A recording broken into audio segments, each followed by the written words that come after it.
well, it's right here, that they are prepared to pay a fee of $5,000. And I would just like to say that it's not a question, but a couple of statements, if that's appropriate at this time. I would be willing to go ahead and make the motion to approve this because it's a thorny issue, and it's not often that we are lucky enough to get 2 bites at the apple. So if they're paying the cost, which is a concern for Commissioner Ziegler, we're going to ask our staff to look at it, come back with an analysis, and then we decide where we want to go from there. To me, the difference in this issue compared to other thorny issues that we've had in the past, generally what we see is people in a subdivision complaining about a new subdivision coming in.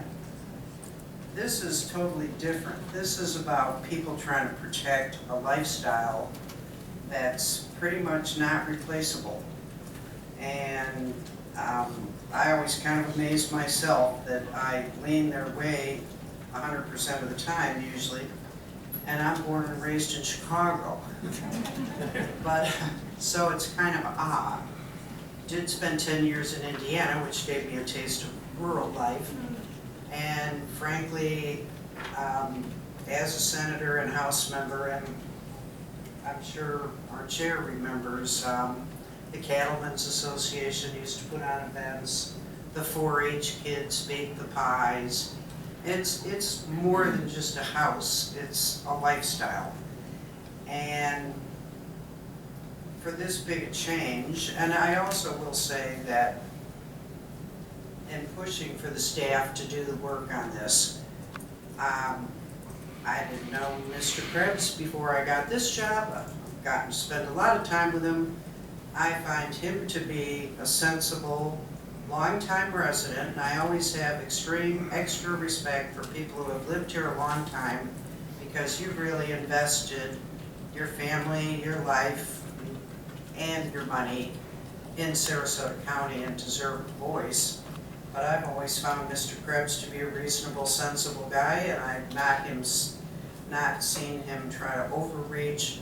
I just feel like there's a deal that, and a meeting of the minds that can be had here. And we should take time to do it, and I would want our staff to do the work and bring us what they found out. Because even the people that designed 2050 realized that was a long time ago, and we know the changes that have gone on in this county. So I would just support that we move forward, let the staff do the work, and then we'll decide what we want to do at that time. Do you have a comment, though? I just want to make a point of clarification. There's no mechanism to have the costs covered by any private entity. This would be purely a publicly supported effort to do this publicly initiated kind of plan. I just want to make that clear. Okay. Yeah, that's a side issue, but giving us our 2 choices here, and I would be looking to proceed. Thank you, Bill. Commissioners? So, Commissioner Dieter, is that a motion? I will make a motion that, would it just read A, that CPA number 2019-C proceed through a staff analysis and full public review process. Is there a second? Second, I want to hear public comment and discussion. Second by Commissioner Moran. Commissioner Dieter? I'll let Mr. Rand go ahead. Well, I'll tell you this, We have a motion and a second, correct? So Yes. under discussion, yes. I find this one incredibly interesting. I think it kind of put everybody on their heels a little bit from what I understood of the Planning Commission and here today. And a lot of respect to Becky Ayesh on this for digging deep into the bowels of the wordings in this building to bring this about.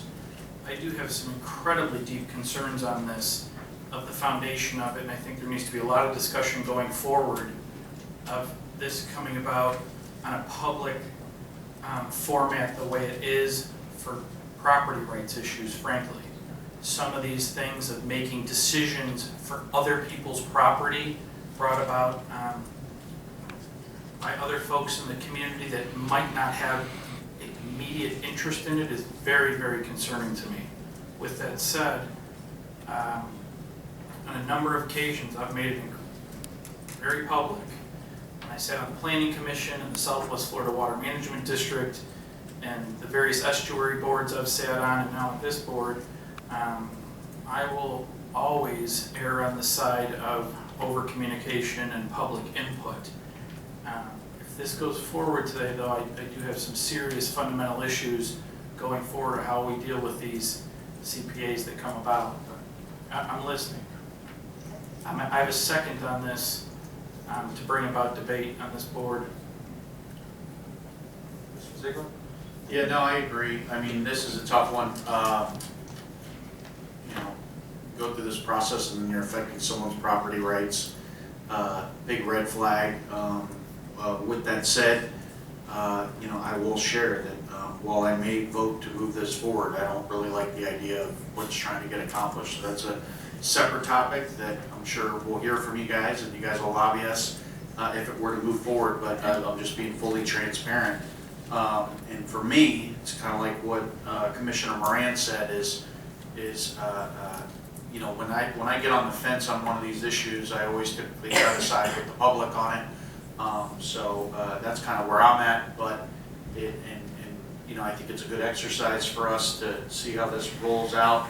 I do have concerns with people kind of hijacking this process. It's very similar to some of the constitutional amendments at the state level. You know, it's not necessarily, we don't live in a democracy, we live in a republic. But with that said, I am open to hearing more debate and considering moving forward with the process on just the consideration of this going forward.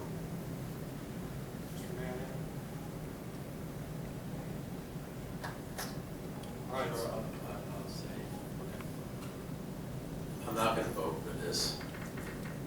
And I'll tell you, the debate that some of you are asking for comes in the process of the other comprehensive plan amendment that starts with 2018, and that's when that was filed.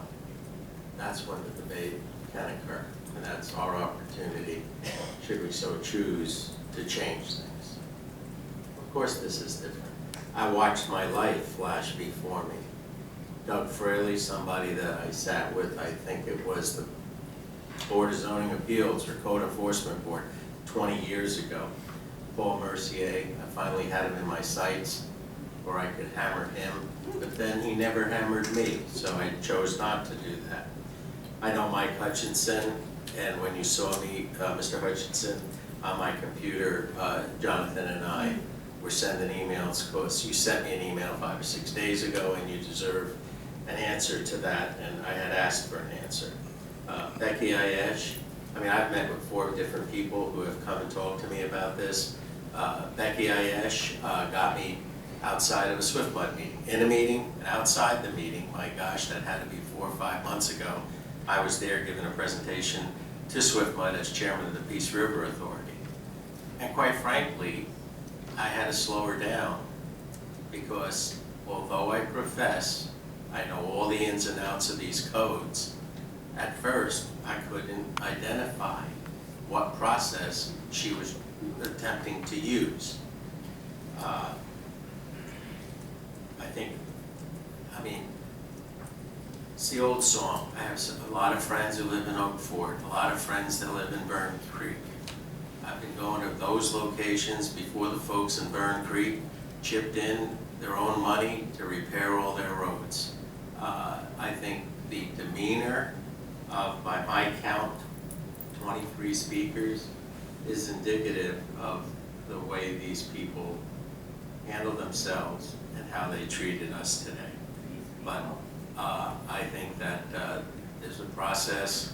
People entered that process months ago, and anything that anybody who needs a discussion about this, we can have that among ourselves here. We can have there'll be plenty of opportunity for that discussion and refinement.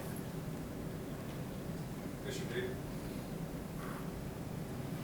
Well, I believe that, you know, you don't have a say on property that you don't own. But I have tried to consistently vote for what you bought, that's what you got. And we consistently upgrade people and do more density, so I am not for the one side ordering the other side to have less density. So I'm not for a decrease for them, I'm not for an increase for him. That's why I say there's a deal to be made here in the middle, because I think, and judging by the demeanor of that many speakers, and nobody accused us of 900,000, you know, nefarious things that we could have done.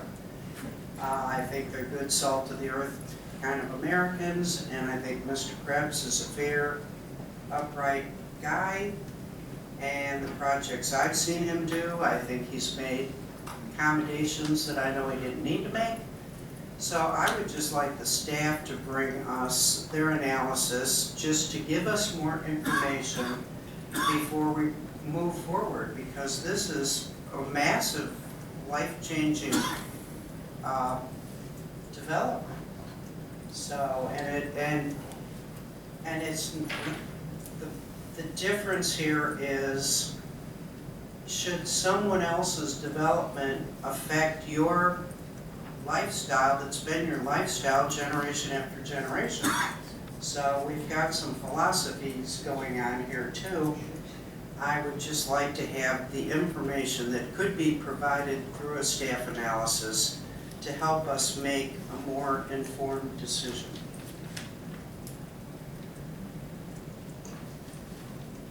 Mr. Ziegler? Well, and again, this is a bigger topic than just this issue or this area. And look, Sarasota County, I'll say it again, people are going to continue to move here. We're very fortunate people want to live here. At that point, you have to find a place for people to live. Our job on the county commission is to make sure we have the infrastructure that supports that. We cannot put up a wall, as much as I love the idea of building walls, we cannot put up a wall on 75 and block people from stopping at our exits and moving here. So then the question is, where do they go? You look west of 75, people do not want tall towers. So you have the group that says no tall towers, no building up, no density. Let's look at, just do it through infill. Well, there's not much infill left west of 75 in general. So then you got to look out east. People are going to move out east. I hate to say it, people are going to move out east. So it's something we have to support, and I don't know where you draw that line. I mean, it's kind of an interesting debate, which Commissioner Dieter just mentioned, but where do you draw the line on where someone is impacting your quality of life and your property versus someone having property rights and saying, I bought this land and I can do what I want with it, which I truly believe property rights is something that we need to protect.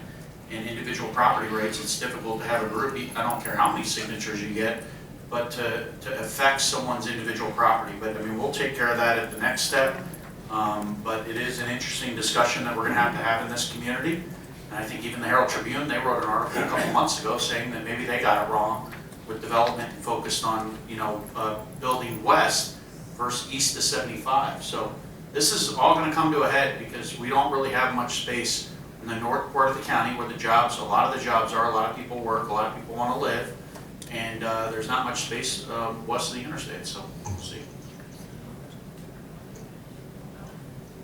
I guess I'll give my 2 cents on this, and I don't know how to wrap all this around because we have such crisscross of what's being proposed today, 2050 as a whole, private property rights, that in a petition that hasn't even worked its way through the Planning Commission, that somehow is leaking its way into this conversation today. That needs to be left alone for that process.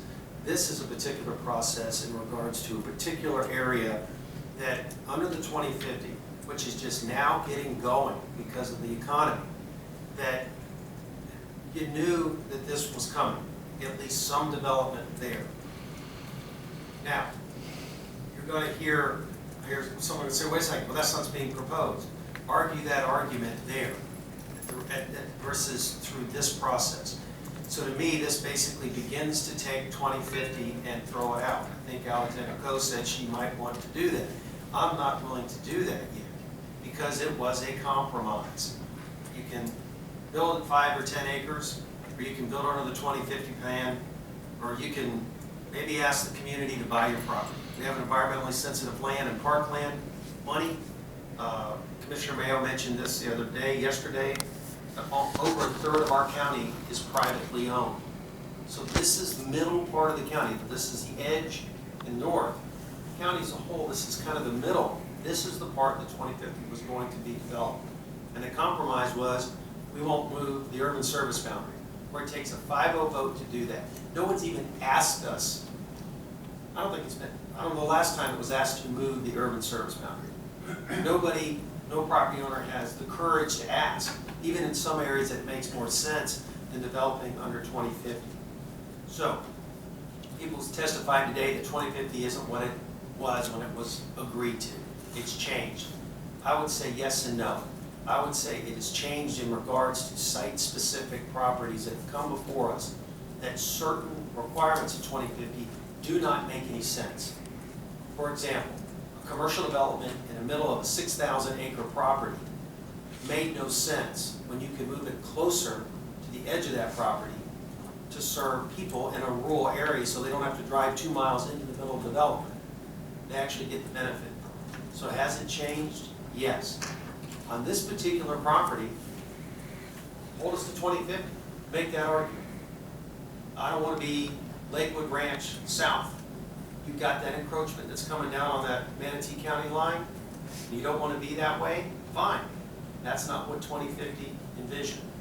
But to say, take a person's property who had a reasonable expectation to develop it under 2050 and say, don't do that, totally undo that. I disagree with that. If you want the public to do that, then the public should buy that property or buy out those development rights. So I'm struggling on how these two things are blending here. If you want to take a look at this, then the petition process, then to open up 2050 all over again. And thank goodness I won't be on the commission when that probably gets through, because 2050 plan was the compromise, and this property, this area was designated for that. So I can't support this at this time. It's too site specific. Mr. Dieter. Well, we have a motion and a second. I Yes. kind of see the handwriting on the wall here. I don't know. I just told you mine. So I will call for the motion. All right. So I'll call the question. All those in favor of accepting A to move forward with full public review process, please say aye. Aye. Opposed? No. No. Passes 3-2. So, Mr. Lewis, now that it's been moved forward the process, is to help the community, is there any time frame, or how does it go from here?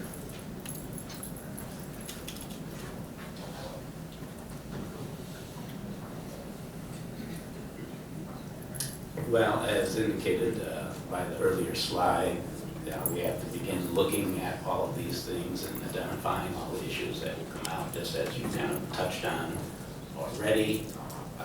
A comprehensive plan amendment process can take 9 months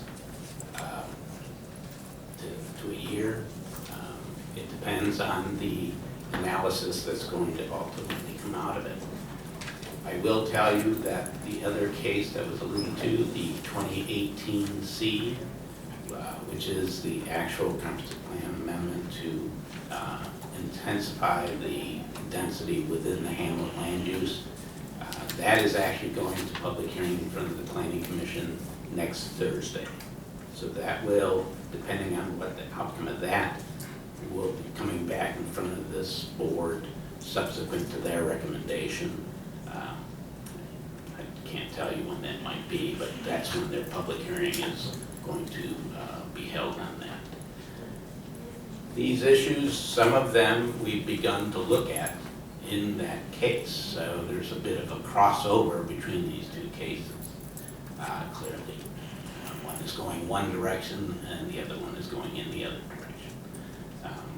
So the best I can tell you is about a 9-month process. You make it 13, I might be gone, that's up to you. You're not gonna be done for 14, so you should start saying 15. We took a vote, that's the vote. What are we gonna do if this other one is processing, passes through the planning commission? Planning commission that voted 8-0 to not do what we just did. That's our prerogative, we're the final voice, regardless of which side I was on. And they travel to us. It usually takes these days 2 to 3 months to make it here. And all sorts of eventualities. We reject their plan, so seemingly no harm done, or we approve comp plan amendment 2018. What happens then?